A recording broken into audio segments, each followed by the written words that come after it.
Hadirin yang dimuliakan oleh Allah Subhanahu wa taala.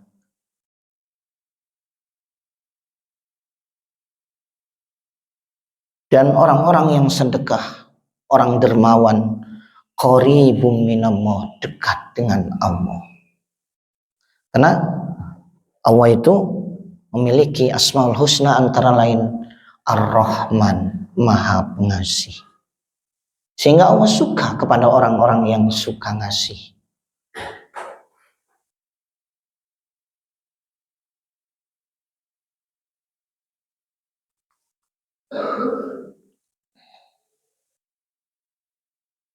Bahkan dalam hadis riwayat Tabrani ya. Jadi sedekah ini menambah umur. Menambah umur. Menolak mati su'ul khatimah.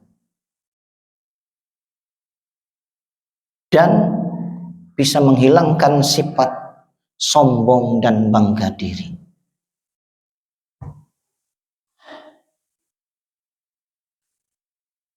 Jadi sedekah ini memang hal yang luar biasa. Dan ini salah satu amalan Nabi Ibrahim alaihissalam, selalu bersedekah. Sehingga kata Nabi, as-sakhiyyu qaribum minallah. Orang-orang yang sedekah ini dekat dengan Allah. Bahkan dalam hadis riwayat Abu Syekh di situ disebutkan, innallaha ta'ala, sesungguhnya Allah Ta'ala yubahi, membanggakan orang yang memberi makan di hadapan para malaikatnya. Jadi Allah saja bangga, tuh lihat hambaku, dia menjadi jalan kenyangnya orang-orang yang lapar.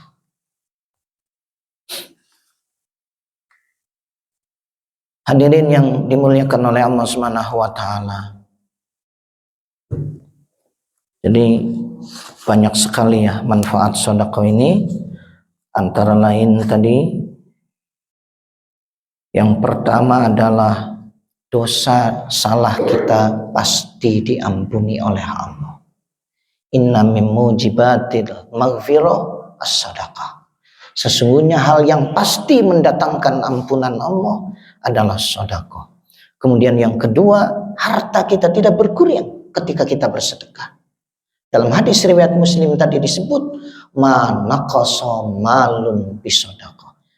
Harta tidak berkurang dengan sedekah. Kenapa? Karena sedekah ini menolak bahaya. Sehingga bahayanya tidak datang. Bahaya itu bisa mengeluarkan duit. Kita harusnya jatuh, bawa ke rumah sakit, keluar duit. Tapi karena sedekah, kemudian bahayanya itu ditolak, sehingga tidak perlu mengeluarkan duit. Nah itu. Kemudian yang ketiga, sedekah ini adalah min abwabil khair, di antara sebaik-baik khairu abwabil birri, sebaik-baik pintu kebaikan. Kemudian yang keempat, orang yang sedekah ini dekat dengan Allah. As-sakhiyyu qaribum minallah. Bahkan bisa menjadi kekasih Allah. Kemudian yang kelima, sedekah ini adalah daf'il bala, menolak bencana. Yang keenam, ditambah umurnya. Kemudian yang ketujuh, menolak su'ul khatimah. Insya Allah meninggalnya tidak su'ul khatimah. Yang kedelapan, sedekah ini bisa menghilangkan sifat bangga diri dan sombong. Ini dalam hadis Nabi. Kemudian yang kesembilan, sedekah ini adalah kunci rezeki. Sehingga rezekinya akan ditambah, rezekinya akan diberkahi. Itu berkat sedekah. Kemudian yang ke-10, sedekah ini memadamkan murka Allah. Mungkin kita tidak sadar melakukan sesuatu yang Allah murka. Coba kita misalnya kita punya pembantu ya, manggil pembantu. Kemudian pembantu itu menyahut tetapi tidak datang. Maka kita ini marah. Panggil lagi, menyahut, ya Pak, tapi nggak datang. Betapa seringnya kita dipanggil oleh Allah, tidak segera datang.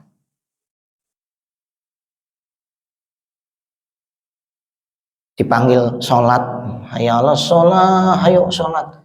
Kita akan sering, kewe, nanti kerjaan beres dulu. Mungkin Allah marah. Tetapi ketika kita sedekah, murka Allah itu mereda. Sehingga tidak menurunkan hukuman kepada kita. Kemudian yang ke-11, dibanggakan di hadapan malaikat. Allah itu sampai yubahi, bangga. Ini hambaku ini, coba lihat. Makanya ketika teman saya kerja di mana ya, lupa ya, di Qatar atau di mana. Itu di sana ada satu masjid milik seorang pengusaha. Di masjid itu, jadi dia punya apartemen, punya hotel, punya apa, itu yang punya masjid itu. Di masjid itu tiap sholat subuh berjamaah. Ini yang punya masjidnya karena orang kaya. Itu yang sholat jamaah subuh itu diamplopin, kalau dirupiahkan itu 400.000. Dan itu tiap hari. Maka teman saya sholat subuhnya di situ terus. Lumayan itu. Itu sampai ada yang begitu.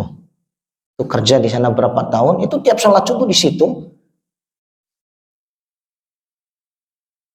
Dan selalu dikasih amplop gitu, tiap hari yang yang hadir itu.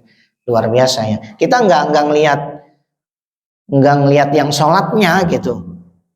Itu urusan masing-masing niat sholatnya apa. Tetapi kita niat orang yang sedekahnya ini hebat gitu.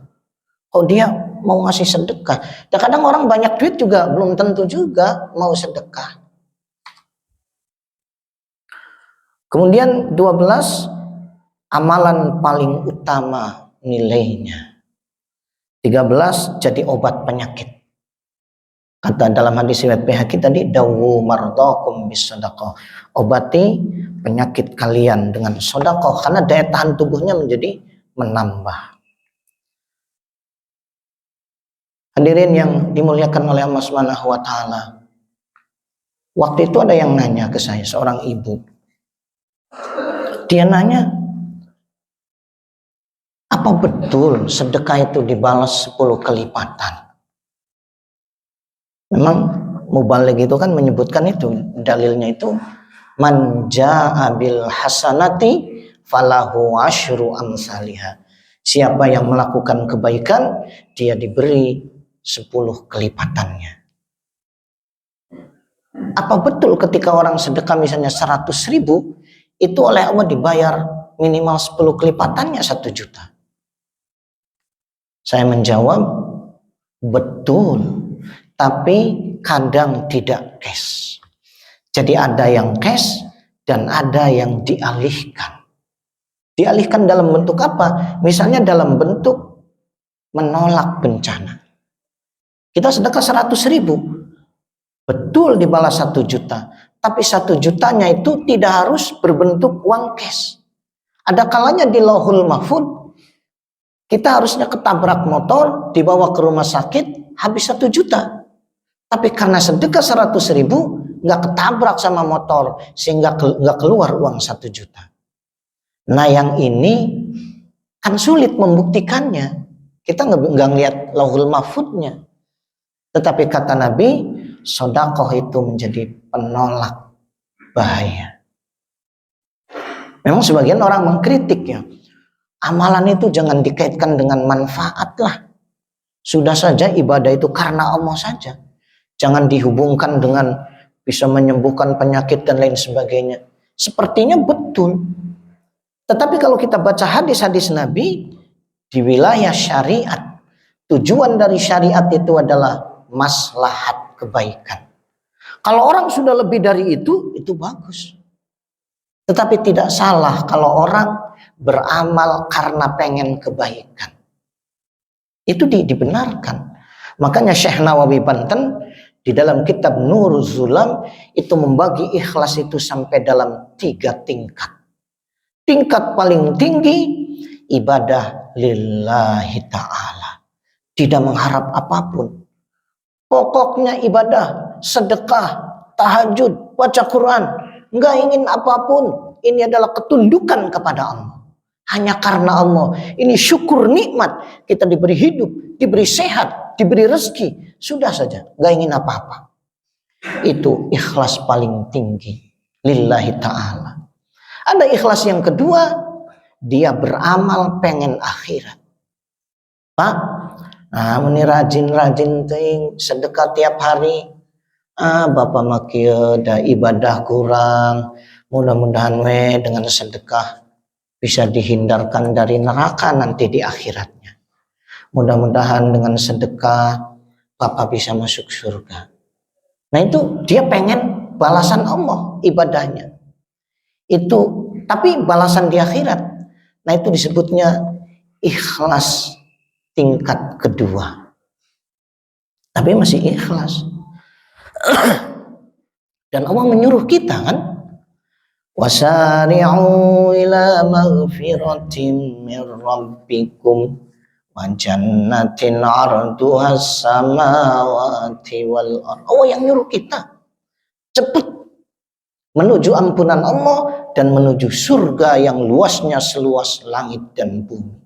Allah nyuruh kita cepat ibadahnya, lakukan kebaikan supaya dapat surga yang luas. Nah itu ikhlas tingkat kedua.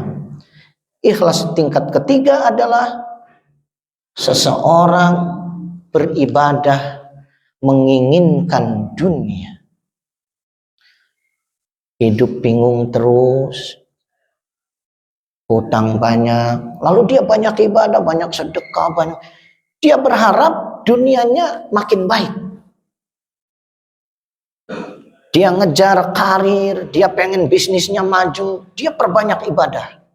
Kata Syekh Nawawi Banten, boleh, tapi bersyarat.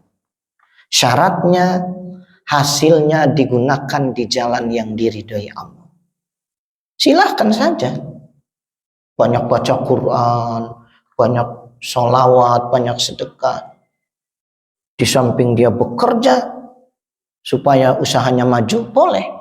Tapi nanti hasilnya, hasil usahanya, hasil bisnisnya, gunakanlah di jalan yang diridhoi Allah. Itu masih disebut ikhlas level ketiga. Itu kata Syekh Nawawi Al-Bantani di dalam kitabnya Nurul Zulam. Karena memang syariat ini adalah untuk mendatangkan maslahat atau kebaikan. Hadirin yang dimuliakan oleh Allah Subhanahu wa taala. Jadi kita hendaknya melatih sedekah. Tulis saja. Misalnya tiap 40 hari atau tiap sebulan. Apa sehari ini sudah sedekah? Kemana sedekahnya? Apakah hari ini terus dievaluasi tiap hari? Sehingga kita bisa menjadi ahli sedekah. Insya Allah akan mendatangkan keberkahan. Karena Allah ridho. Dan itu tadi hadis-hadisnya sudah disebutkan banyak sekali. Maka kalau para sahabat Nabi ketika mereka sedekah, ikhlasnya tingkat tinggi, tidak mengharapkan apapun. Al-ashrah al-mubashshiruna bil jannah. Ada 10 sahabat yang oleh Nabi disebut. Ya 10 sahabat mah pasti masuk surga. Disebut. Abu Bakar, Umar, Utsman, Ali, Zubair bin Awam, Tolha bin Ubaidillah. Disebut sampai 10. Abdurrahman bin Auf. Yang 10 itu ketika diteliti, 9 orangnya itu adalah orang-orang kaya. Para pengusaha yang memang ahli sedekah. Ahli sedekah. Hanya 1 yang tidak kaya. Dari 10 orang yang disebut oleh Nabi itu. Dan mereka sedekahnya luar biasa. Dan ikhlasnya tingkat tinggi. lillahi ta'ala saja. Nah, kalau kita belum bisa begitu, ya minimal ikhlas lah. Walaupun mengharapkan surga di akhirat, pengen diselamatkan dari neraka nanti di akhirat, atau pengen dunia bisa diraih, tetapi setelah diraih, gunakan dunia ini untuk meraih ridho Allah. Penggunaan dari dunia atau harta yang diraihnya ini. Hadirin yang dimuliakan oleh Allah Subhanahu wa taala, mungkin itu saja untuk pengantar sedekah, bab sedekah dan menjadi dermawan pada hari ini. Kalau ada pertanyaan mangga ya. Jam 5.23.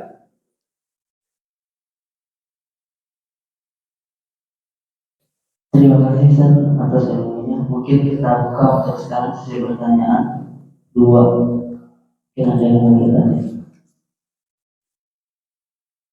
Bismillah.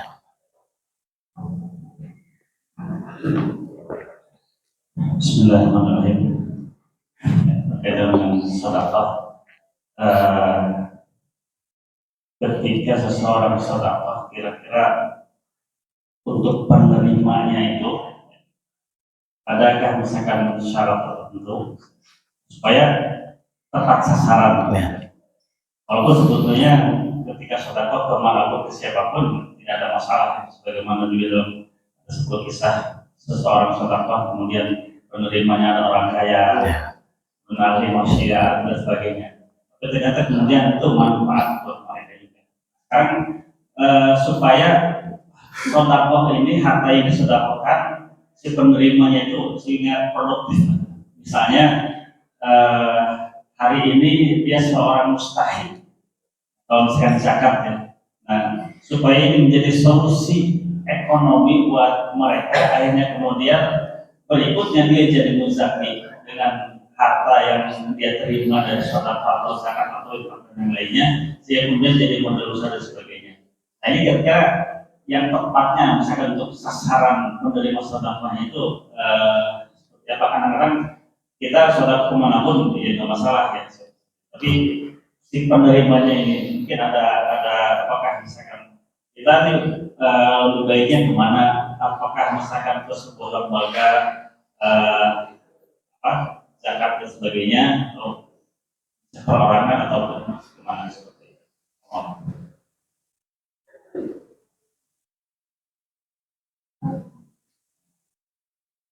Mungkin lagi.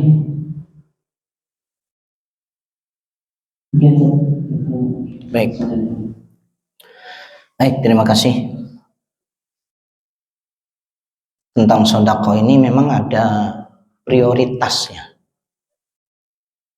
Prioritas. Jadi sebenarnya sedekah bisa diberikan kepada siapapun. Tetapi ada prioritas. Misalnya kan sedekah juga ada yang sedekah jariah itu. Tapi ngasih makan juga sebagian ulama menyebut itu sedekah jariah.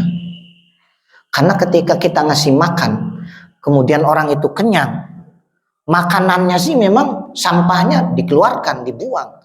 Tetapi di antara makanan-makanan itu ada yang menjadi menjadi darah, sehingga ketika orang itu ibadah, maka pahalanya terus mengalir. Sebagian ulama begitu. Kalau dalam Al-Quran misalnya, kepada siapa berinfak, menafkahkan harta, itu kan disebutkan lil walidain. Jadi kepada dua orang tua ini prioritas juga.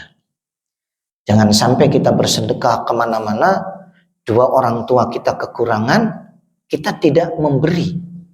Ini nafkah wajib ya, wajib. Wal aqrabin, kerabat dekat. Kerabat dekat tuh kakak, adik, paman, itu dekat. Kalau kita punya kekayaan, jangan sampai orang lain bisa menikmati, tapi orang-orang dekat kita malah nggak pernah diberi. Nah ini. Wal yatama, anak-anak yatim. Yang memang dia hidup bersama misalnya ibunya, ayahnya sudah meninggal, tidak ada yang nyari duit, dia masih kecil, belum bisa usaha, itu termasuk prioritas. Wal yatama, wal masakin. Orang-orang yang punya kerjaan tetapi kerjaannya nggak cukup untuk kehidupan sehari-hari, itu juga prioritas. Dan kalau kita tahu penggunaannya, memang sedekah ini baik diberikan kepada orang-orang yang baik. Karena kata Nabi, ni'mal malus sholih lirrajulis sholih. Sebaik-baik harta yang baik ketika berada di tangan orang yang baik. Jadi kita bersedekah kepada orang yang baik itu lebih utama daripada bersedekah kepada orang yang tidak baik. Ini misalnya ada dua orang yang membutuhkan, orang baik lebih didahulukan.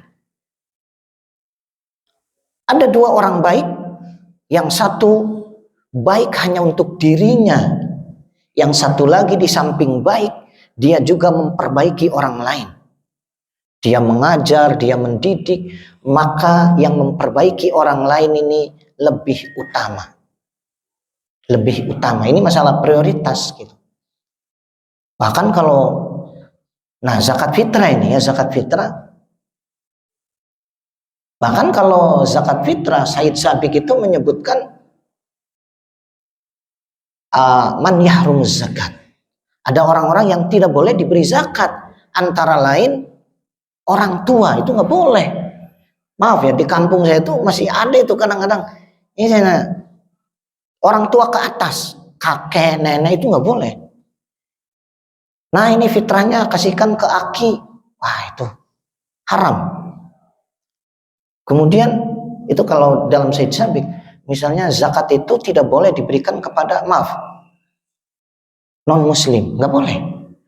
Jadi kalau orang itu nggak sholat jangan diberi zakat fitrah, tapi dianggarkan dari yang lain, misalnya sodakoh ya, kemudian boleh tetap diberi, tapi jangan diberi dari zakat fitrah.